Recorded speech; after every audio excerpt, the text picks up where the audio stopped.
In this short tutorial, I'll try to show you how to make a simple application with graphical user interface in Linux. I'm gonna be using Qt Creator, which you can download for the repositories. That's how you start. You start create a project, and you go. Mine is written function. Main function calls are in C, so you choose C++. Everything that is written in C should work in C++. So C++ graphical user interface application. You can see that you can create ones for mobile phones or console applications, so it's up to you. Choose. Just name it. Let's name it example. The folder it's gonna be saved in is this one. So next, finish, and the window like that will pop up, the window of a Qt designer. I need to add buttons, input and output widgets, but for some reason when my desktop recorder is working I cannot do that.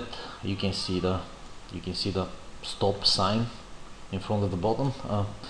So I don't know, maybe my processor is actually working at 100%, so that might be the problem. It's a bit of an old laptop, so I have already done that in advance, and I've saved it in a project called time. So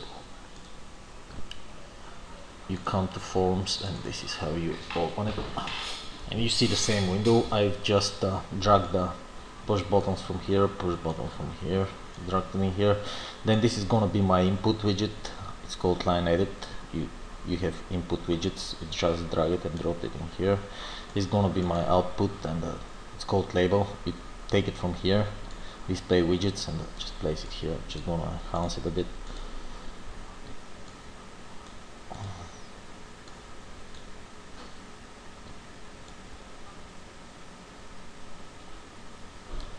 As you can see, just remove that. Just add some background color to it. It's already have been set to white, I think. Yes, it is.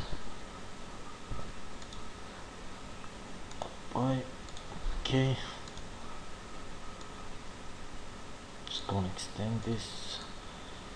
Change these buttons. Timestamp. This is gonna be the exit button. You actually basically don't need that, because you know, these three buttons here that are automatically put by your window manager, yeah, will allow it to close. But anyway, so this is it. Now we have to come into edit signal slots mode to add functions to these buttons. Functions we haven't written yet, but everything will come with time. Slot is basically a function that you can attach to a button in Qt. So you see clicked, and then I attach it to this function, clicked. Okay, do the same for this one. When it's clicked, we're gonna add another one here called exit. So when this button is clicked, it will perform this function. Okay, so we get back here. Now these functions, we have to declare them into their prototypes into the header file. You see go headers. You see when you click it, main window, click on it, this is it. We declare them as public slots,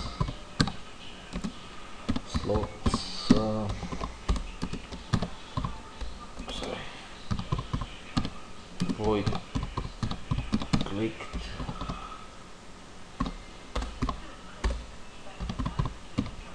void exit.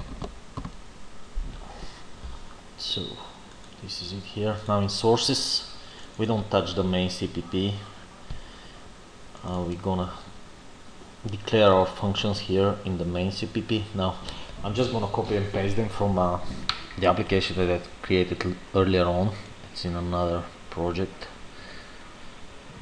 This one is here just used to guide you step by step through the process of actually creating one. It took me quite a while to create the other one, a day or so.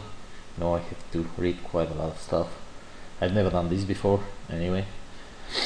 We go in the user files as project.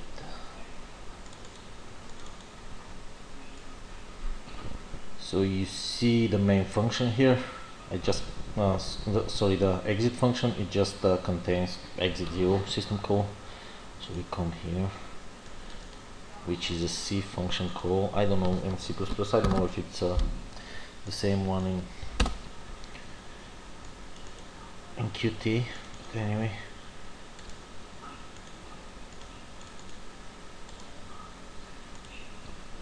And because I have to rename this one here, and because these are you can see we have character S, which is C type, we have to add the C libraries. For some reason Qt actually recognize these libraries and can link to them and can read them, which is amazing according to me. So we copy and paste them.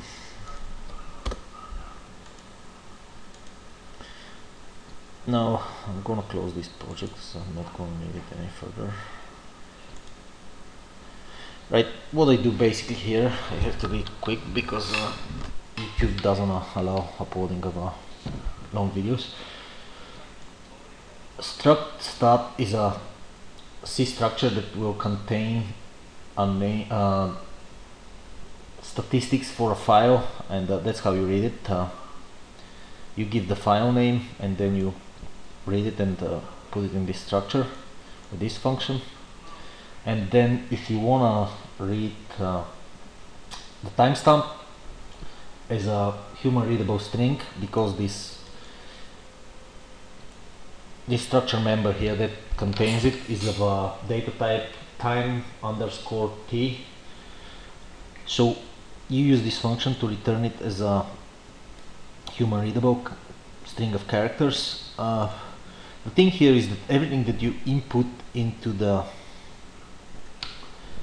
Qt application is QString data type, and you see QString, and I have put here this, which will be appended with this function to everything that I have inputted. That's how I read my input from line edit, and this will be, and it's gonna be appended to this, so I don't have to type the full path name every time. Let's say that I want to go to the desktop and read the timestamp of the file there. I don't have to type home/user/desktop, and just desktop/ and the name of the file.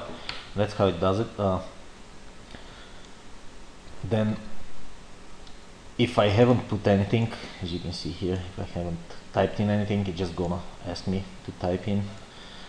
Then I'm gonna type in something, and it will check using this Q file is probably a class that operates on the files, so it has a function called file exist. You can check the file if it's if it exists or not. If it doesn't exist, file not found. If it does exist, it will just convert now the name of the file using these two system calls, and we'll convert it in a character string, and we'll pass it on to the stat function. As you can see, it takes character file constant character as an argument, and basically we'll pass it on to it. Then the function seedtime will convert it again into a character string, and I will use this function from UTF to convert it back into a QString in order to be able to print it out. This is how you print out with label set text. You just pass on the set text function of class label to the user interface, and that's how it works. In the main function, we can see it's all clear here. So that's pretty much it. I have to just build it.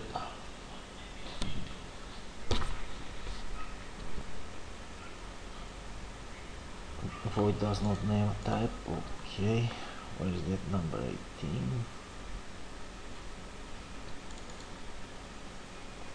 Main CPP 2.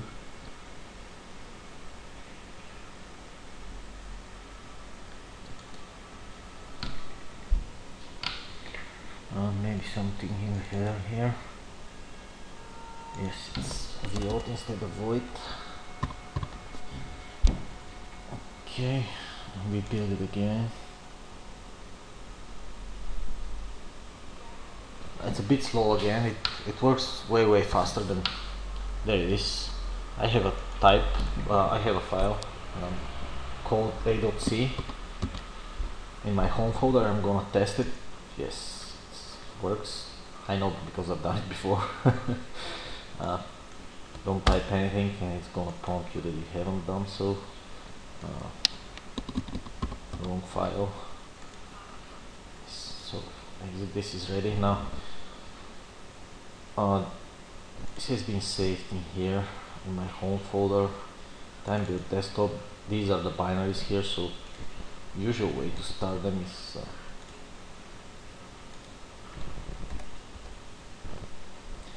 home user time build desktop command.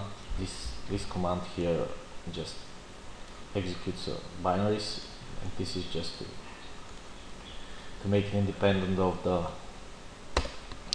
terminal.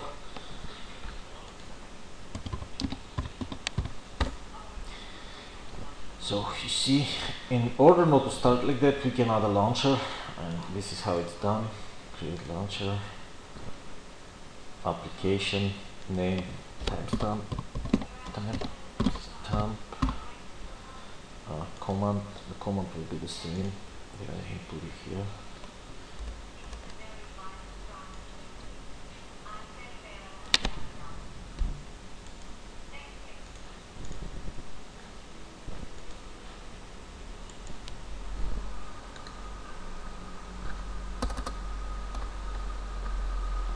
And we can add a fancy icon.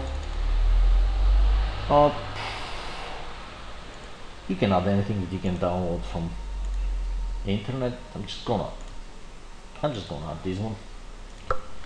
Okay, and you can see it here. You see the application now. I have another file called server.c. Yes, it reads it. Nothing. No such file. Let's see if you wanna check this one. It's on the desktop. Make file ODP. You just do desktop. Make file ODP. Okay. You see that everything's okay. So I hope that you find this tutorial helpful to you.